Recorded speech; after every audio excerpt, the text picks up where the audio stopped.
What is going on, my broskiis? My name is Toadskii and I'm back again, here to bring you guys yet another One Piece Treasure Cruise video. And in today's video, we're going to be doing the full preparation breakdown of the upcoming treasure map against Kizaru. So remember guys that with this specific video, we're going to be going through not only all of the bosses, but we're actually going to go ahead and break down the actual treasure map unit that everyone is going to be farming. So that is going to be treasure map Kizaru. We'll go through him first. We'll go through all of the stages, and before moving on to each stage, we will also discuss some units that are boosted, trusty characters that are going to be pretty useful against each of these particular bosses. And at the end of the video, we'll do a full overview of each team that I would recommend you guys to try and build in order to take on this current treasure map. So without further ado guys, make sure to go ahead and smack the like button down below, because these videos do take an extremely long time to put together. So I do appreciate it if you guys do go on to enjoy it, and if you guys do, that would be really awesome if you could smack the like button down below. But without further ado, let's get straight into the video. So first of all, let's go ahead and start talking about the brand new Kizaru. This character is a 5-star unit and is a Dex Fighter Free Spirit character. When you max level him and max limit break him, he gets 3012 HP, 1582 attack, and 378 recovery. He has 65 cost like all other treasure map bosses, and also has 5 socket spots when you max limit break him. Kizaru's captain effect will go ahead and reduce all cooldowns by 1 turn at the start of the adventure. He will also then boost the attack of Dex characters, Psi, and Int characters by 2.5 times, and if there is at least one of each of those colors, Dex, Psi, and Int on your team, then he will also boost the chain multiplier by 1.5 times. In terms of the overall damage output with his captain ability, it's actually not terrible for a free-to-play character. It's just the fact that you have to run one of each of those colors, and the big downfall of this character in particular is his special ability and how it kind of doesn't synergize that well with his captain ability. So his special ability starts at 34 turns, maxes at 27, and then when you limit break him, goes all the way down to 12 turn cooldown, and it will go ahead and cut the HP of one enemy by 20%. He will also lock all orbs for 1 turn, and boost the attack of all characters with the type that is the same as your captain by 1.75 times for 3 turns. So meaning that if this guy is your captain and you use his special ability, he will boost Dex character's attack by 1.75 for 3 turns. However, with his captain ability, as we just went over, you need Dex, Psi, and Int on your team. So it means that Psi and Int characters on a Kizaru team are not going to be boosted with his special ability, and this does mean that you have to run a full mono team to get the most out of Kizaru's special ability. Now, in my personal opinion, and a lot of other players' opinions, this character is the worst treasure map character thus far. However, the thing that is most appealing about this treasure map in general is the fact that we are finally getting the legend characters from the tickets with rewards and stuff. So everyone's going to be farming this treasure map literally for those characters, for the red tickets. However, in terms of the treasure map boss character, this is the worst one that we've had thus far, and I definitely don't blame people if they don't really care about maxing this character. I don't think you're really going to need this character for too many pieces of content at all. So this character, it is what it is. He does have some uses, but definitely one of the more weaker treasure map characters we've had thus far. And now let's start discussing each of these treasure map bosses. So the first of these miniature bosses is going to be Sengoku. Now Sengoku is a Psi unit, and he has 720,000 HP on navigation level 1, and he has 4500 attack on nav level 1. Now weirdly enough, nowhere on any website whatsoever has seemingly found out what the increments of HP that each of these bosses, including Kizaru, actually increases by. So that's one of the big downfalls of this treasure map, is that we won't be able to calculate when certain teams won't be able to beat certain bosses. So that is a little unfortunate, but we still know, you know, their base health and their base attack boost, and just know that it will continuously get difficult with each navigation level. Now the preemptive attack of Sengoku will make Int orbs or Int slots non-beneficial to your crew, and he will also rewind the specials of your top row and your bottom row by 1 turn. Now do not get Sengoku below 20%, because he will go ahead and blow away 2 separate crew members, so definitely do not get him below 20%. But overall, as long as you are bringing some decent Int characters, you're not going to have too many troubles with this specific boss. Now, the big thing about the Sengoku is the fact that he makes those int slots count as negative, so the best way to get around that is by utilizing a special ability on the stage prior to Sengoku that will give you beneficial orbs. So this is why the Rare Recruit Brand New is going to be so good for this fight, because you can activate your Brand New special on stage 6 and you can carry that buff that he gives you into stage 7, and by having that buff already on your crew, Sengoku will not be able to activate his preemptive attack regarding the int slots counting as negative for your crew.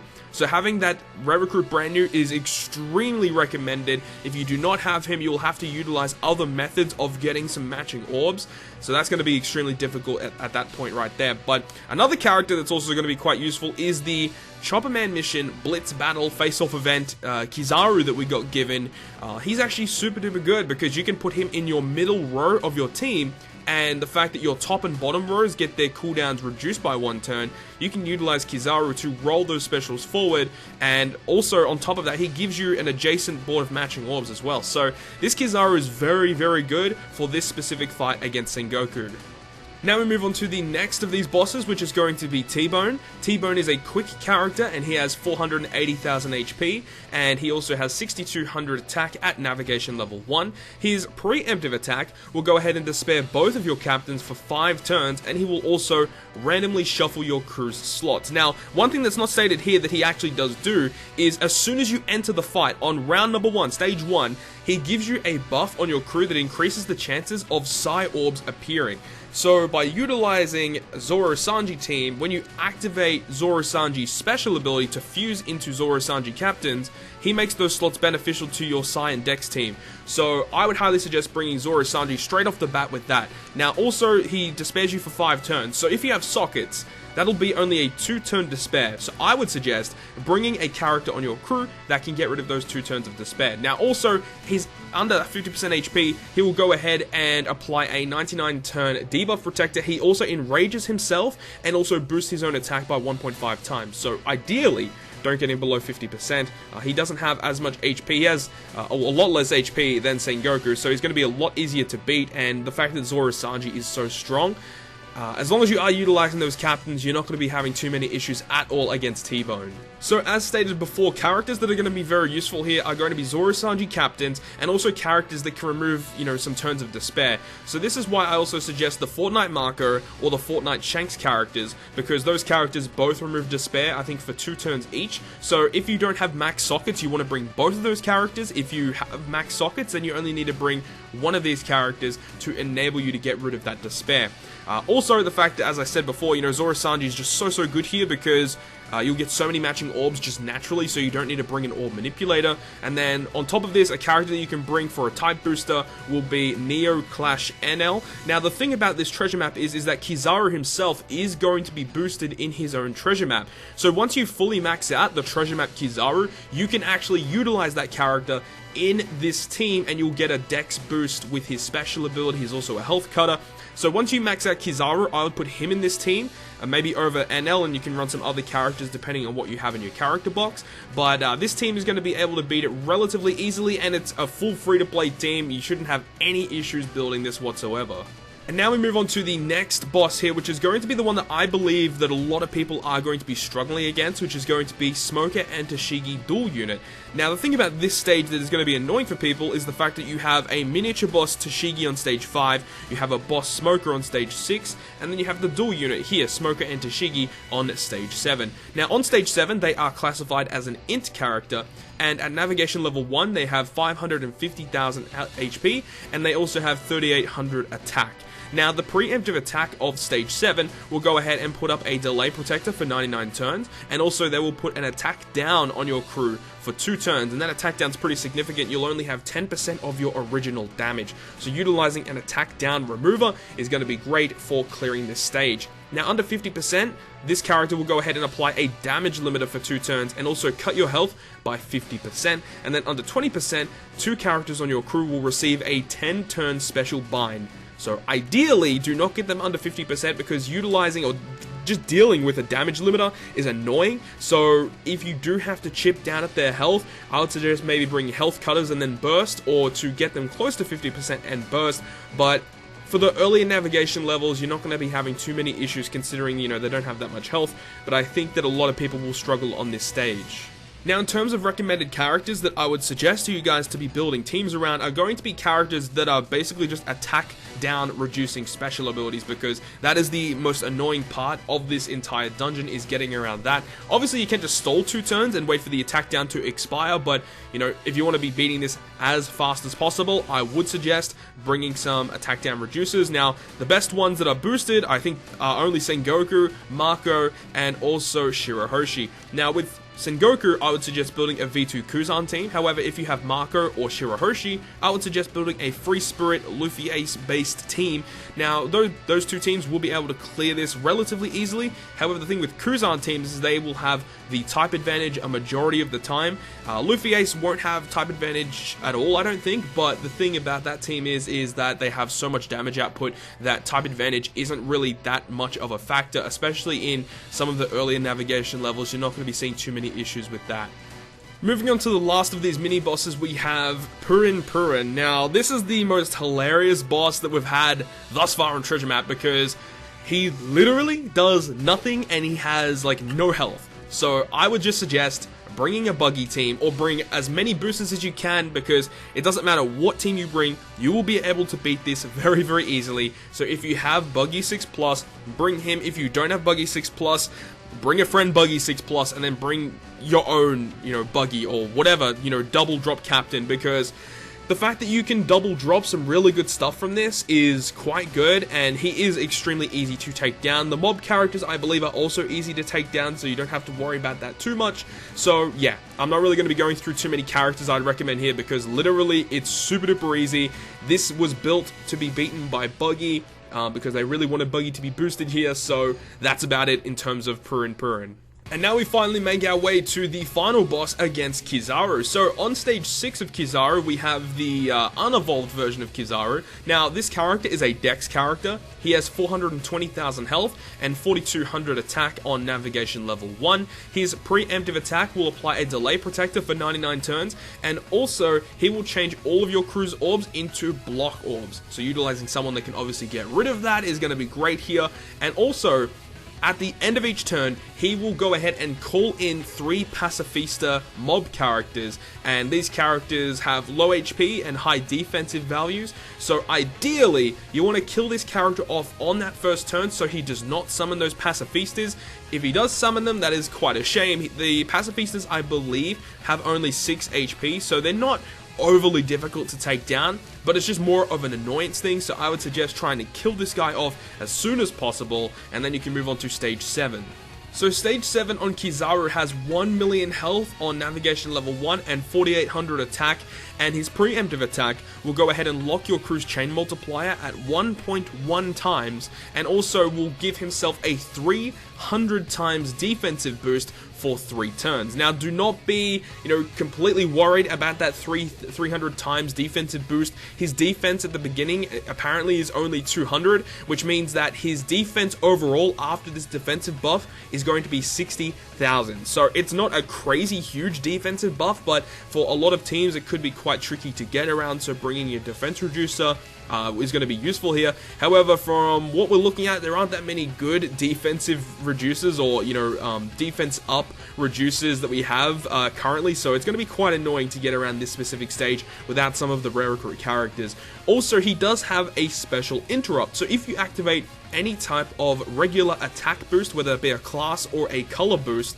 he will remove all positive buffs and he will randomly shuffle your orbs. Now, under 20%, Kizaru will give himself a 1.5 times attack boost, and also he will paralyze 1 unit on your crew for 10 turns. Now, when you actually kill off Kizaru, he will revive with 20% of his maximum HP, and he also gives you a 90% attack down. I believe it's only for 1 turn, and he also boosts his own attack by 2 times. So ideally what you want to do here is try to kill him off as soon as possible on that revive, because he's going to be doing a lot of damage to your crew.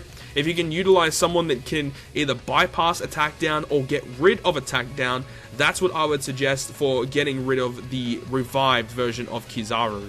Now, in terms of recommended characters that I would suggest to you guys, so the first ones that we're going to be talking about obviously are going to be Apu and Ben Beckman. Apu is going to be the character that can get rid of the chain lock, the 1.1 times chain lock that Kizaru gives to your crew, and then also Ben Beckman can get rid of the defense that Kizaru has, as well as applying an orb boost and a chain lock. That Ben Beckman is so goddamn good. However, if you don't have any of these characters, obviously Ben Beckman is crazy good, but not overly needed. And in terms of Apu, I think he's a little bit better in terms of what you can kind of do with him, because the chain lock is going to be more of a hindrance to your crew than the defensive boost that Kizaru gives. Even though Ben Beckman gives you much more boost, he gives you an orb and a chain lock. But the fact that if you don't get rid of that initial chain lock that he gives you, you're not going to really be doing a lot of damage against Kizaru. So having Apu is quite nice. However, you don't have to have Apu. A character that can get rid of the chain lock on your crew that is boosted is the Senor Pink raid boss, because he will also get rid of, I think it's like 4 turns or 3 turns of the chain lock. So he's a really good replacement for Apu. And then another character that's going to be good is going to be Raid Roblucci, because you cannot utilize an attack boost on the final stage. So by using the Raid Roblucci, if there is one enemy on the field, you can get a delay and a delay boost. So he's going to be an exceptional character, and he's a free-to-play character, obviously, so he's going to be really easily accessible. And in terms of captains, V2 Sakazuki is the best case scenario here, because of the fact that, after the revive, you get the attack down. So if you don't have a character that can get rid of attack down, it's quite fine, because you can just hit your 6 perfects and you can do a lot of damage with the end of turn damage from the Sakazuki captain effect. However, if you don't have Sakazuki, you will have to bring an attack down remover or a damage reducer on the revive of Kizaru. So now that we've broken down all of these specific bosses, let's go ahead and quickly just overview the rest of the teams that we have suggested along the way, and just to completely give you guys all the information that you need. So, versus Sengoku, I'm suggesting a Shanks team. Obviously, you don't have to have Shanks, but utilizing a Shanks friend captain is going to be very, very good for clearing this dungeon. Obviously, the 2 most important characters, aside from the captain here, are going to be brand new, and also Kizaru. Kizaru allowing you to roll back your specials that have been rewinded by Sengoku's preemptive attack, and then brand new, you need to use his special on the stage before reaching Sengoku in order for those int orbs to be counted as positive still for your crew getting through his preemptive attack. And then the other characters that you can just bring along or whatever, I suggest Kuma because he has an orb booster, you've got Shanks for a type booster, and it works extremely well against Sengoku. Next team is going to be the team against T-Bone. Now, as we suggested, on stage 1 of T-Bone, he gives you a lot of Psi Orbs as a buff for 99 turns, and then on the final room, he also shuffles your orbs. So you have a very high chance of landing on Psi Orbs, which means that Zora and Sanji will innately give you a lot of matching orbs when you activate their special ability, and then utilizing a type boost, because you've already got Zora Sanji for an orb boost, you have that Clash, or Neo Clash NL. Now, Neo Clash NL, once you go ahead and max out Treasure Map Kizaru, I would replace him with NL, because Kizaru gives you more Treasure Map points. He's a 1.35 booster, whereas NL is a 1.2 times booster. And then, obviously, if you don't have max Despair sockets, I would suggest bringing Fortnite Marco and Fortnite Shanks to get rid of the Despair. However, if you do have max Despair sockets on your team, you'll be able to just utilize 1 Despair remover. I'm suggesting Shanks here because he's just quite nice. You can still use Fortnite Marco as well, and then the rest of the units can be filled out with whatever you want in order to get through the T-Bone boss. Against Smoker and Toshigi, we have the V2 Kuzan team. As I suggested a little earlier in this video, you can still utilize a Luffy and Ace team, utilizing another attack down reducer like Strength Marco or Dex Shirahoshi. However, if you do have the Sengoku, he's still extremely good as well. So you can utilize Sengoku on the final stage to get rid of your attack down hit, and he is also an orb booster. You've got Kuzan for a type booster. I mean, I've got the Clash Tankman in here as well, but you can literally run any characters that you want that are also boosted. You can run Rare Recruit Hina, you can run 6+ Kizaru. There's lots and lots of different boosted, signed quick characters that you can just chuck on this team. Obviously, if you don't have V2 Kuzan, it does make it a little bit more annoying. I believe 6+ Shanks is going to be boosted as well, so you can run a 6+ Shanks captain with a V2 Kuzan, and you can still run Sengoku on your team. You need to have at least 4 Psi or quick characters to enable Sengoku's special ability to fully activate. So you can still run a Shanks captain, and then it just means Sengoku will not be boosted, and that can still work quite fine. The boss against Purin is going to be super duper easy. As I suggested earlier, just bring buggies and you're good. You can literally run any characters you want. It's a very, very simple boss, and I cannot stress that enough, that this is a very simple boss. You don't really need to prep for this team in particular. You just need to bring whatever characters you want and you can beat it. And now I've got the team against the final boss Kizaru, which we will go ahead and use a V2 Akainu captains. And you've got the 2 treasure map units in Apu and Ben Beckman here as well. And also treasure map Kuma is also really good here because his special ability is a color affinity boost to strength and int characters, so it works very, very well here. You've also got Raid Rob Lucci for the conditional boost. You have the 2 Akainus for the end of turn damage with their captain abilities, as well as the full board orb manipulation and a 2.25 orb boost to your team. So this team is probably the most optimal team you can do in terms of damage output. For more points, you can go ahead and utilize a Ben Beckman friend captain instead of running double Akainu. You can run Akainu and then Ben Beckman for more points. And that team will work for a pretty long time, I would think. And yeah, this team is just super duper crazy good. And as you can see, 9.84 times treasure map points. And if you're utilizing Ben Beckman, that's going to go up even further as well. And also a final team I wanted to throw in here was a free-to-play variation of a V2 Akainu team that can go ahead and be used to beat Kizaru. Now the thing is, it utilizes a treasure map Whitebeard captain, which I wouldn't honestly suggest because there aren't that many good boosters that will go ahead and reduce your crew's health. There is one really good one that can fit on this team, but it is Legend Inuarashi. So if you have Legend Inuarashi but you don't have a Kainu, you can actually run this team and it would work pretty goddamn well, honestly. The only thing is that you are utilizing the Fortnite Reiju on this team for a type boost on stage 6. You cannot use the type boost on stage 7, just note that. And she is not a trusty character whatsoever. So honestly, if you have Legend Inuarashi, you can replace Reiju for Inuarashi, giving you that special ability for stage 6, I think would be ideal, because then you can have the low HP, which gives you more damage output with Whitebeard's captain ability for stage 6 and stage 7. You also have Fortnite Vista's kind of a filler unit. He can be replaced relatively easily, but Rob Lucci and Senor Pink, I would honestly keep on this team. I would not take them out. You have Rob Lucci for the massive attack boost that he can give you against the final boss, and then you also have the Senor Pink, who is kind of like the replacement for Apu, who gets rid of the 1.1 times chain lock against Kizaru. So this team works pretty well, I would think, if you have Legend Inu. If you do not have Legend Inu, then it is going to be a little bit more annoying to take down, as you do have to take hits from enemies to lower your crew's health. But that is going to fully conclude this video, guys. I really hope you guys did enjoy this video, and if you guys did enjoy it, make sure to go ahead and smack the like button down below. And if you want to stay up to date with all the content I post on my channel, including more One Piece Treasure Cruise content, make sure to hit the subscribe button down below. But other than that, guys, I'll see you guys within the next video.